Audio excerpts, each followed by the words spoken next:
RBI ने 500 दिन पहले लिए गए अपने फैसले पर यू टर्न लिया है और इसका इंडिया के फाइनेंशियल सिस्टम पर बड़ा असर पड़ सकता है। इससे पहले ये समझते हैं कि बैंक्स हम जैसे लोगों से पैसा जमा करते हैं और उन्हें दूसरों को उधार देते हैं। लेकिन अगर वो गलत तरीके से पैसे उधार देते हैं और अपना पैसा वापस नहीं ले पाते तो क्या होगा? ये एक बड़ा इशू हो सकता है। इसलिए अथॉरिटीज ने एक नियम बनाया है ताकि सुनिश्चित किया जा सके कि बैंक्स की भी अपनी कोई जिम्मेदारी हो। बैंक्स को अपनी कैपिटल का कुछ हिस्सा एक बफर के रूप में रखना पड़ता है।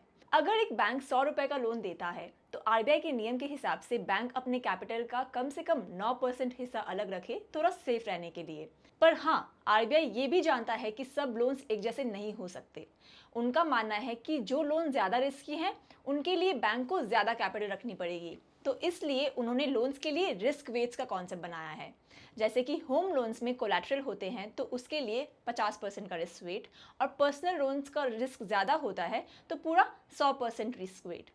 फिर नवंबर 2023 में आरबीआई थोड़ा नर्वस हो गया था क्योंकि इंडिया में क्रेडिट बूम चल रहा था और बैंक्स हर तरफ से पैसा उधार दे रहे थे हम जैसे लोगों को, और साथ ही नॉन बैंकिंग फाइनेंशियल कंपनीज या एनबीएफसीज को, जो फिर उन लोगों को लोन देती है जिन्हें बैंक्स अपने टाइम और एफर्ट के लिए लायक नहीं समझते, तो वो और ज़्यादा रिस्की में होते हैं। तो आरबीआई ने रिस्क वेट्स को बढ़ा दिया, पर फिर एनबीएफसीज को बैंक लोन्स देने की रेट 4 साल में सबसे स्लो हो गई और आज हम यहाँ हैं।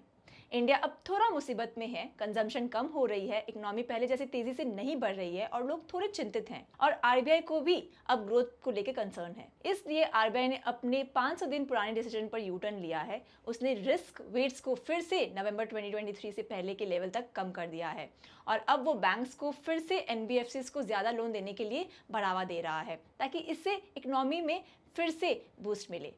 वास्तव में कुछ एस्टिमेट्स कहते हैं कि फाइनेंशियल सिस्टम में एक ही बार में कम से कम 40,000 करोड़ रुपए का कैपिटल फ्री हो जाएगा, और ये खुद से ये बताता है कि आज आरबीआई की नंबर 1 प्रायोरिटी है इंडिया की ग्रोथ स्टोरी।